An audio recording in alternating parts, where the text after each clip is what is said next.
Senior journalist Kommineni Srinivasarao గారు phone లైన్లో ఉన్నారు. తమిళనాడు పరిణామాల గురించి ఆయన అడిగి తెలుసుకునే ప్రయత్నం చేద్దాం. నమస్తే కొమ్మినేని గారు. చూస్తున్నాం తమిళనాడులో వరుస పరిణామాలు చూస్తున్నాం. యూజువల్లీ గవర్నర్ సింగిల్ లార్జెస్ట్ పార్టీకి మొట్టమొదట అవకాశం ఇస్తారు కదా ప్రభుత్వ ఏర్పాటుకి. కేవలం మ్యాజిక్ ఫిగర్ లేదనే కారణంతో తోసిపుచ్చడం అనేది జరుగుతుందా? గతంలో ఎప్పుడైనా ఇలా జరిగిందా? అంటే ఇప్పుడు రాజకీయ పార్టీలు గేమ్ ఆడుకున్నాయి. వాళ్ళ రాజకీయ ఎలక్షన్స్ గేమ్ ఆడుతున్నట్లుగా కనపడతా ఉంది. సెంట్రల్ గవర్నమెంట్ ద్వారా గవర్నర్ ఆడుతున్నాడా అనేటువంటి అనుమానం కలుగుతోంది. గతంలో కూడా శశికళని వీళ్ళు ఎన్నుకున్నారు. ఎవరు? అన్నాడీఎంకే, అప్పుడు జయలలిత గారు మరణించిన తర్వాత. అయితే అప్పుడు విద్యాసాగర్ రావు గారు మహారాష్ట్రతో చేశారు. ఆయన ఏం చేశారంటే శశికళ మీద కేసు పెండింగ్ లో ఉంది, ఆ కేసు సుప్రీంకోర్టులో తేలితే అప్పుడు నేను ఇస్తాను.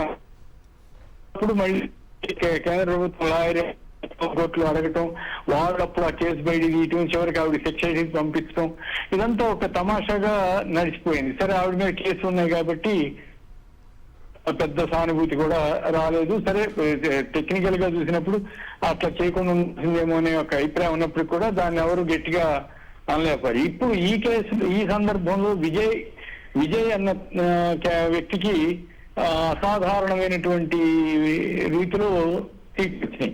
అయితే సింగిల్ లార్జెస్ట్ పార్టీగానే ఉన్నారు. న్యాచురల్ గా 1996లో వాజ్పేయి గారికి సింగిల్ లార్జెస్ట్ పార్టీ వస్తే అప్పుడు ఆయనకి పదవి స్వీకారం చేయించాడు, ప్రమాణ స్వీకారం చేయించారు. ప్రధానమంత్రిగా ఆయన దాన్ని నిలబెట్టుకోలేకపోవడంతో, దానికి విశ్వాసం రాకపోవడంతో ఆయన ఆ తర్వాత యునైటెడ్ ఫ్రంట్ గవర్నమెంట్ అంటే కాంగ్రెస్ మద్దతుతోటి ఇతర పార్టీలన్నీ కలిపి, లెఫ్ట్ పార్టీలు అన్ని కలిపి పెట్టాయి. అది కూడా 2 గవర్నమెంట్, దేవగౌడ, ఆ తర్వాత ఐకే గుజరాల్, ఇట్లా.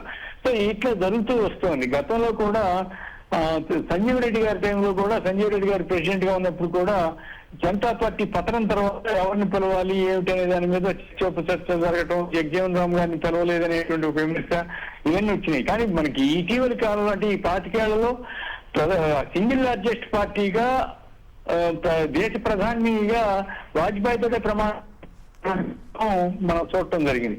కాబట్టి మామూలుగా అయితే సంప్రదాయం ప్రకారం ఇటువంటి పరిస్థితుల్లో మిగతా వాళ్ళు ఎవరన్నా క్లెయిమ్ చేయకపోతే, ఇప్పుడు తమిళనాడులో అన్నాడీఎంకే డిఎంకే కలుస్తాయని ఇప్పుడు లేటెస్ట్ గా వచ్చింది.